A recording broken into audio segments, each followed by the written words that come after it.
This is the LADA Niva, and it's a little bit like an ushanka. That sounds like a rude word, but it's not. It's actually the name of this traditional Russian hat. And just like this traditional Russian hat, this thing is built out of simple necessity to be able to help you cope with the bleak, frigid wastelands of Siberia. Why have I got one on the carwow channel? It's because I've always quite liked these, and so I wanted to review one. And to do that, I'm going to talk you around the exterior and the interior design. I'm going to take it for a drive. I'm even going to launch it to see how quick it isn't from 0 to 60 miles an hour. Anyway, I'm Matt Watson, and you're watching Carwow. Hey! Let's start this video by talking about the design of the LADA Niva. So this thing was conceived in 1977, and it really hasn't changed much since. I mean, look at this bumper here. Not entirely sure that is good for pedestrian protection. Another thing that's interesting, the lights. Remember when all headlights used to be round? However, it's sort of modern if you think about it. This arrangement of the headlight below the indicator and the daytime running light thing, whatever that is. Citroen basically nicked that for its Picasso and like came along like, oh look, we've got this new way of doing headlights upside down like that, so it looks super cool. Nah, it was done first on a LADA Niva. Moving down the side. Actually, when you look at this car from the side, it just looks like a hatchback that's raised up, much like a modern crossover then. It's so ahead of its time, even though now it's well behind the times. We've got alloy wheels on this car, however the entry-level model gets steel wheels.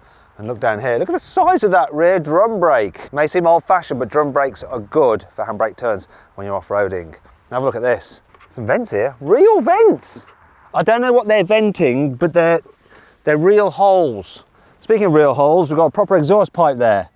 Once again, you don't see exhaust pipes like this on cars nowadays, nor do you get many with mud flaps. Similar bumper to at the front, very, very simple. And check out this big back window. Should have great visibility in this car, and we'll find out about that later. I quite like these exposed hinges. There's something old school about them. Once again, though, the tail lights are very simplistic.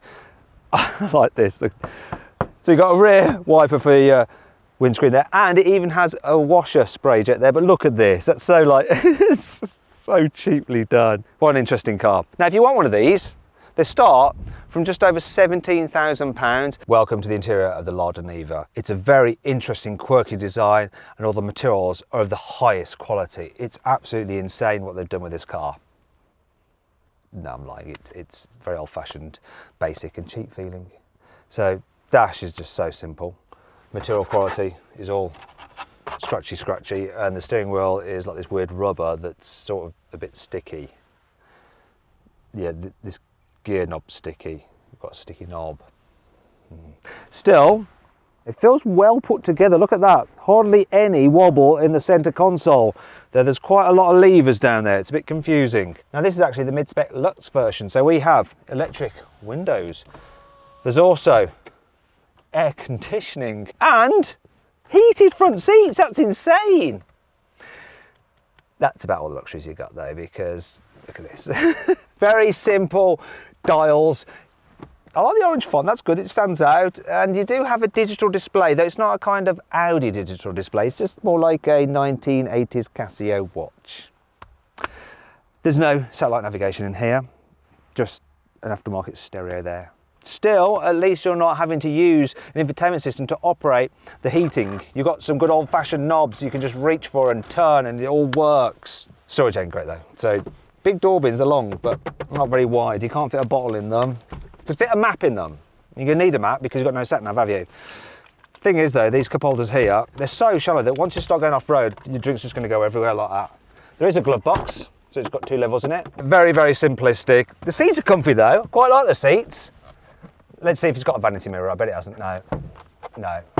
But a big rear view mirror, so you can just use that instead and be vain in that. Let's check out the back seats. Obviously this is a 3-door, so you have to climb into the back by moving the seats forward. I'll just do that like that. There we go, move that forward. Let me just get this water bottle because I'm going to need it in a second. I'll just scooch into the back here. A few moments later. There is a hump in the floor, but it doesn't really matter because this is a 2-seater only in the back. Did you notice this? Look, rubber floor mats. So hard wearing if you've got dirty feet like I have today. Anyway, look at the room in the back. Yeah, this is the problem with this car. Knee room. It's really tight, headroom is tight, and that seat is in my ideal driving position, so it's not good. Also, you've got this wheel arch lump just pushing into your arse, which is a bit annoying. So too is this cup holder. Look, so shallow yet again that your drink's just going to drop out of that. You're going to drop your bottle. Still, there are some pouches on the seat backs which you can put your drink in. See this handle there? What's that there for when there's no rear doors? Well, I'll explain in a moment. Now you do have 2 seat belts back here, so legally people can travel in the back, though to be totally honest with you, unless they're small children, they're not really going to want to because it's just too cramped and uncomfy. The boot on this LADA Niva isn't really any better than the back seats. Have a look at this. First of all, the tailgate is quite heavy until you get to there, then the gas struts take over. Then the space, it's like 265 litres, which is less than a Volkswagen Polo by quite some margin. And then there's other features like this, like the protruding rear bumper, just makes it hard to get things in and out. Though there isn't much of a load lip, which is good. Now you can increase the space, look. Fold down these seats. But then, you're going to have to... I don't know what you're going to have to do. Because you can't really fold it further than that because of the front seats. Look, that's not the biggest problem though. The biggest problem with this boot is look. If I shut it, how do I open it? Well, remember that handle in the back? Yeah, that is the boot release. So I've got to go in here, fold this chair down, and then give this a jolly good tugging. Now it's open again. What an absolute palaver. And that brings me on to 5 annoying things about this LADA Niva. This car's design dates back to the 1970s, and therefore so does its levels of safety. There is one airbag though, one. Not there, not there. For some reason it's here, the only airbag is here. Don't know why that is. Anyhow, the safety on this car is so bad that even the Russian version of Euro NCAP, when they crash tested it, they gave it 0 points, 0. The Russians gave their own car 0 points. How bad must it be? There is no central locking on this car, so you have to do it using the key. Got to walk around to the other side now. Brilliant. Bear with me. There you go. Yeah, there wasn't really much luxury back in the days of communism, unless of course you work for the government. The seating position in this car is pretty awful. So you sit totally offset. Look, I'm sat here and I'm like over the left portion of the instruments. The pedals are over there, the steering wheel's over there. So, I mean, look, that's how you drive it. You can end up with such a bad back. And if your arms aren't of average length or your legs aren't of average length and you probably want to adjust the steering wheel so that you can get comfy, well, unfortunately you can't. Oh, and look at that. Great. There's no lock on the fuel filler cap. Look, anyone can get in there and just nick your petrol, because I doubt this has that anti-siphon feature like modern cars have. That wouldn't be an ideal in the recent fuel crisis when no one had any fuel, because someone would just easily pop onto your driveway and have all your petrol. The power steering pump seems to make a weird buzzing sound when you turn the steering wheel on full lock, almost like a belt is rubbing against something. Have a listen to this.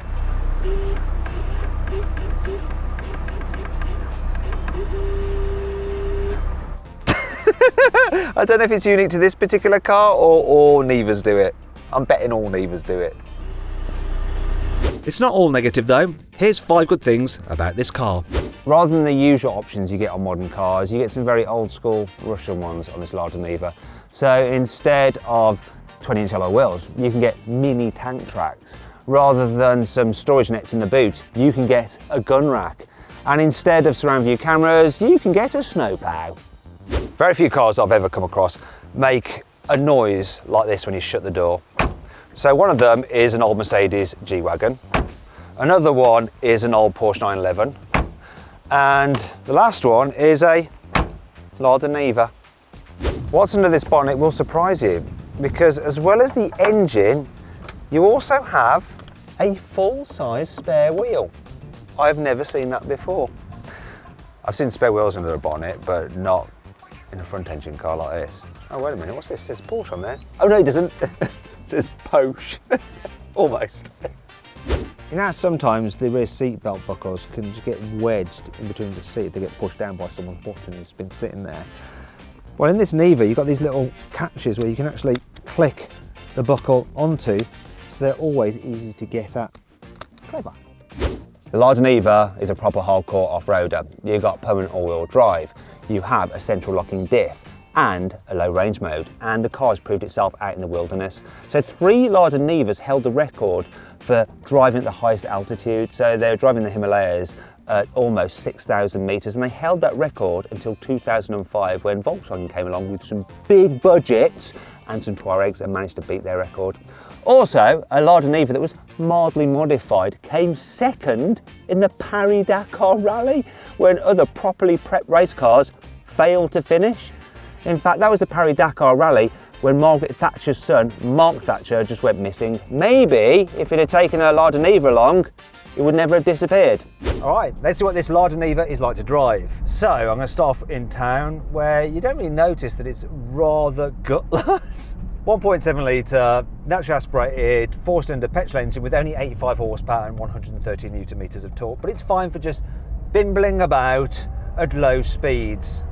Now the gear shift is really agricultural. This is what I imagine a gear shift is like in a tractor. So it's notchy and you really have to reach for it. Thankfully the clutch is quite light, so it's not as difficult to drive as you might think.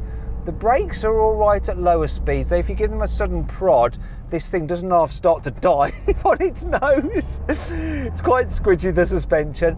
Though I'm a bit thankful of that actually, because you would think that a car like this would be quite like jarring over bumps, but it's quite soft. Now one of the reasons why it's not quite as like jiggly as some other traditional four-wheel drives is because actually this was the first 4x4 to use a normal car style monocoque chassis rather than a LADA frame chassis like most hardcore off-roaders and some still do today, and that means that it is just a little bit more comfortable and usable for a normal person. The steering in town, it's light, you know, it's not particularly accurate, but this thing is relatively easy to drive. I'm going to check out the turning circle now by doing a circumnavigation of this mini roundabout. It's a short car, so it shouldn't be too bad. Let's find out. Come on. Oh, there's lots of steering to be done. Whoa, whoa, and there's that weird steering pump noise. Oh, no. This is not very good. I'm going to have to go over the curb. No, I just made it. Oh, what is that noise? Come on. Oh, it doesn't like that. It doesn't like full lock, this car. It's a bit like steering a boat. Oh, so round town it's okay, you get a good view out because you're sat up a bit higher than you would be in a normal car, and it's manoeuvrable enough. It's easy. I could drive this around town, no problem. It's got a sort of quirky style to it. People look at it. I like that. Where this car is not so good though is when you get out on a faster road.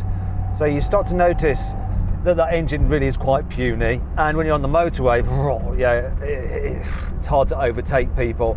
Also, you get a bit tired of that offset driving position because it gets uncomfortable after a while. It's a noisy car and it gets blown about by the wind. When on a twisty road such as this, it can be a bit disconcerting because, like, the steering, it's really not doing anything to the car. In fact, you do find yourself sawing at the wheel quite a bit because there's only a vague correlation between what the front wheels do and what you're doing with the steering wheel, so you're constantly having to put in little inputs to keep yourself going straight, otherwise you end up on the wrong side of the road. Oh dear. It's a bit of a challenge to drive quickly, this. And of course when you go around a bend it does lean quite a bit. Yes, it's better for just tootling around town, this. It really does show its weaknesses when you're going quicker. However, where it really does shine is off-road. That's what this car's for, off-roading. So let's go off-road. Right, I'm going to see what this LADA is like off-road. It's great for this kind of thing, just driving around your field, your airstrip. I know this isn't really like hardcore off-roading and it can do much better than this, and it's actually really good off-road, to tell you the truth. I've taken it for some serious off-roading in a quarry, I have. Up slippery slopes with loads of rocks. I've taken it over axle twisters, slippery steps. Does a really good job. It is quite good fun actually to drive off-road, so if you want to do more than this, then it's more than capable, so don't you worry about that. Let's do something else. Do you know what's really important that we haven't done yet? Yes, that's right. We want to see how quick this LADA is from 0 to 60 miles an hour, and seeing as I'm on a runway, let's see what it does over the standing quarter mile. Especially timing gear here, I'm going to do it. It's not going to be quick. Brake off, put the revs up, find a bite point. this is going to be insane. Oh, it launches all right. Oh yeah. Oh, the gear changes a little bit chunky. Oh yeah. Come on, we haven't done 60 yet. Come on, 60 miles an hour. Where are you? Here it is now. 19.09. That's rubbish. Quarter mile. 21.2.